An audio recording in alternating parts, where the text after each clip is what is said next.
Bonsoir, bienvenue dans ce nouveau numéro du Journal des correspondants. Cette semaine, nous irons au Burundi, au Cameroun, au Gabon. Nous parlerons environnement, sport, culture ou encore politique bilatérale. Direction donc le Cameroun. Cette semaine, le président Paul Biya a reçu l'ambassadeur de France au Cameroun. Les deux hommes ont beaucoup parlé de coopération sanitaire dans le cadre de la lutte contre la pandémie du coronavirus. Correspondance au Cameroun, Arlé Debeau, Andébé, Cyril Nguidjoy.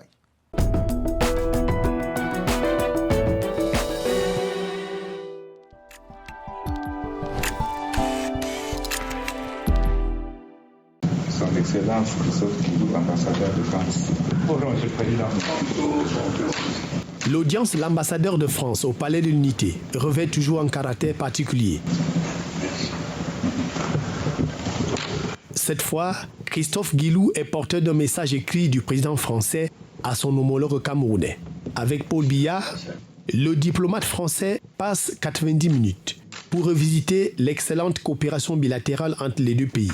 Une coopération davantage renforcée depuis l'apparition des premiers signes du coronavirus. Le Cameroun a bénéficié d'un important don d'équipement dans le cadre de la réponse d'urgence à la pandémie. 10 millions d'euros injectés par la France à travers le contrat de développement et des endettements. Au-delà de cette contribution, la France veut accompagner le Cameroun dans la vaccination contre le Covid. Le diplomate français a fait part de l'engagement de son pays à continuer d'apporter son soutien au gouvernement camerounais pour combattre la pandémie et rappeler l'engagement du chef d'État français en faveur des pays africains, engagement pris lors de la réunion du G7 tenue la semaine dernière par visioconférence. En venant en aide au Cameroun pour l'introduction du vaccin anti-Covid, la France confirme la pensée selon laquelle c'est dans la peine que l'on reconnaît ses véritables amis. On reviendra au Cameroun tout à l'heure dans ce journal des correspondants pour évoquer donc la suite de l'Afrobasket. Mais en attendant, direction le Burundi pour évoquer la lutte contre la jacinthe d'eau, une plante envahissante qui menace le lac Tanganyika.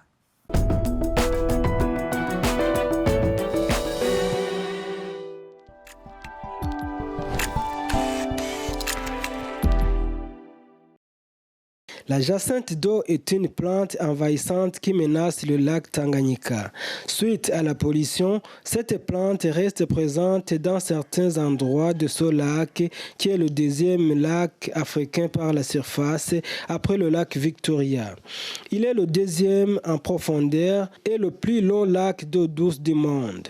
La lutte contre cette plante envahissante dans le lac Tanganyika peine à arriver aux résultats escomptés. Néanmoins, il y a plusieurs techniques de lutte contre cette plante, comme l'indique Claver Sibomana, spécialiste de l'écologie des écosystèmes aquatiques. Il y a plusieurs techniques pour la lutte contre ces plantes envahissantes.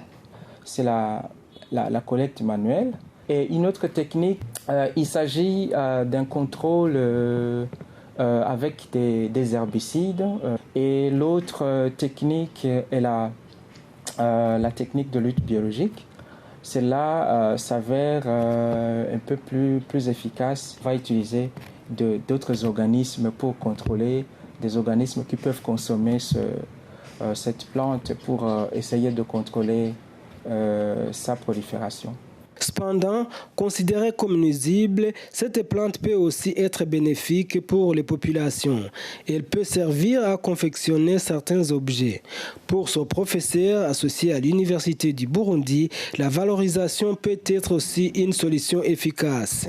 Je pense très bien que ceci peut être une solution pour le Burundi. Parce que dans d'autres pays, j'ai eu des informations sur la valorisation de la jacinthe d'eau, surtout à Madagascar. On utilise la jacinthe d'eau pour la fabrication de certains produits comme les nattes ou bien d'autres produits comme des corbeilles. Et ça s'est même avéré bénéfique pour les communautés qui vivent autour des écosystèmes aquatiques où on trouve la jacinthe d'eau. Et donc nécessaire aussi pour relever un peu le niveau de vie de ces populations qui utilisent la jacinthe d'eau de cette manière comme source de revenus. Donc ça peut être doublement bénéfique. Alors que certains pensent que la jacinthe d'eau est un des indicateurs de la pollution des eaux, selon ses conditions biologiques et écologiques, elle a besoin seulement des eaux riches en nutriments et des eaux plus ou moins chaudes pour proliférer. On la trouve dans les eaux tropicales. Retour au Cameroun, nous parlons cette fois-ci de la dernière phase des éliminatoires du championnat d'Afrique des Nations de basket masculin Afro-Basket. Présentation des équipes déjà qualifiées pour l'Afro-Basket 2021 à Kigali, Valérie Ntidia, Cyril Nguidjoy.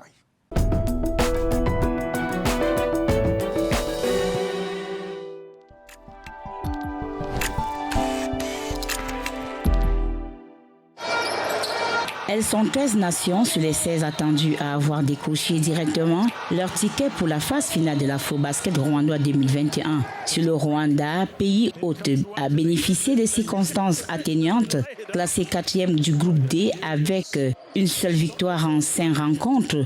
D'autres, par contre, ont cravaché dur pour obtenir leur qualification au bout des 3 fenêtres. Ainsi, dans la poule A, la Tunisie prône en titre, a survolé ses adversaires, remportant 6 matchs sur 6. Elle a été talonnée par la République démocratique du Congo, la République centrafricaine qui ont fait du 50-50, soit 3 victoires et 3 défaites. Les poules B et C, regroupées à Yaoundé du 19 au 21 février dernier, ont connu leurs qualifiés, à savoir le Sénégal, l'Angola et le Kenya dans le groupe B. Le Cameroun, battu par la Côte d'Ivoire, leader du groupe C, avec un parcours sans faute, et la Guinée-Conakry seront également au rendez-vous de Kigali, de même que l'Égypte, le Cap-Vert et le Maroc dans la poule E, sans oublier le Nigeria, le Soudan du Sud et le Mali. Reste à déterminer les 3 places des meilleurs 4e pour compléter à 16 le nombre de qualifiés en vue de la phase finale de l'Afro-Basket prévue du 25 août au 5 septembre prochain au Rwanda. On reste au Cameroun pour terminer ce journal des correspondants. Une fois n'est pas coutume, on parle de haute couture avec la découverte d'une nouvelle collection de vêtements 100% africains. Chimène Baleba, Pierre Parfait Ndongo et Cyril Nguidjoy.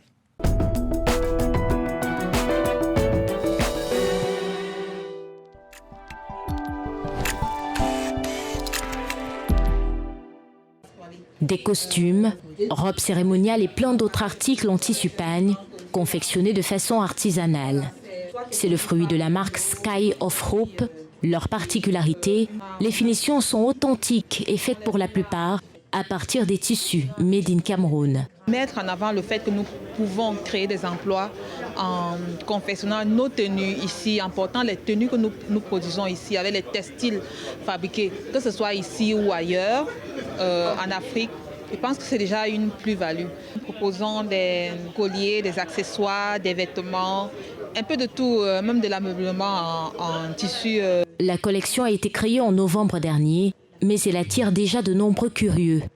L'idée est d'inciter les Camerounais à porter davantage des vêtements africains et se donner une place de choix dans l'univers de la mode à travers leur création.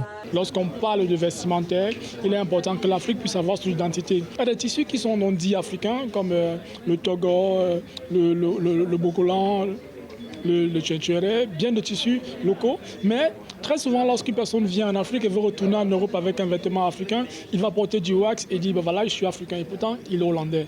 Donc nous avons associé déjà ce qui se porte, ça veut dire ce wax-là.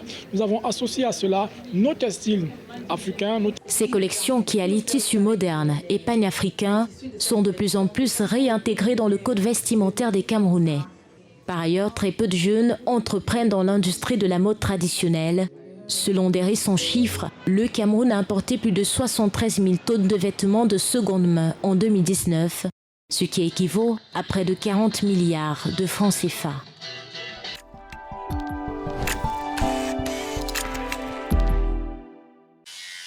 Nous sommes ici au village artisanal d'Ali Bandeng, dans le 1er arrondissement de Libreville.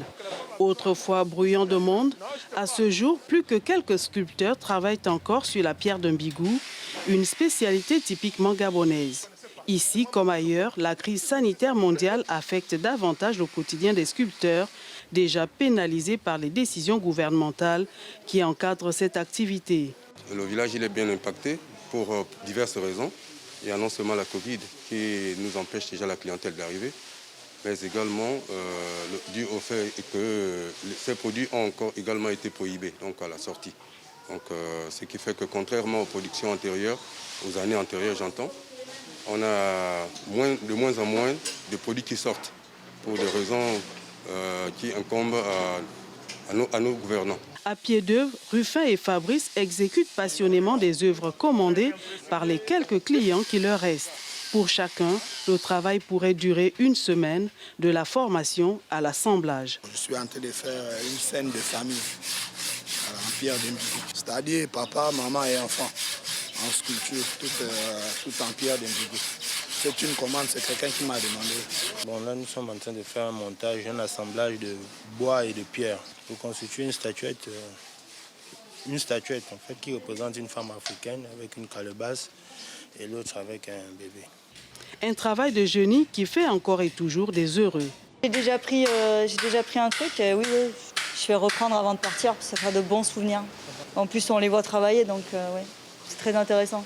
C'est mieux que d'acheter dans une boutique où on n'a pas vu comment c'était fabriqué. À ce jour, outre les restrictions gouvernementales liées à la commercialisation de ces produits, l'acheminement de la matière première de l'intérieur du pays à la capitale demeure un casse-tête chinois pour ces artisans qui souhaitent un meilleur accompagnement à l'heure où la protection du patrimoine culturel africain est d'actualité dans les grandes messes africaines. Voilà, c'est la fin de ce journal des correspondants. Il y a des hommes et des femmes de l'ombre qui ont rendu possible ce journal. Merci à eux. Ils sont en Afrique comme ici en France. C'est en leur nom à tous que je vous remercie de nous avoir suivis. Je vous souhaite de passer un excellent week-end, évidemment sur Télésud. À la semaine prochaine pour un nouveau numéro du journal des correspondants.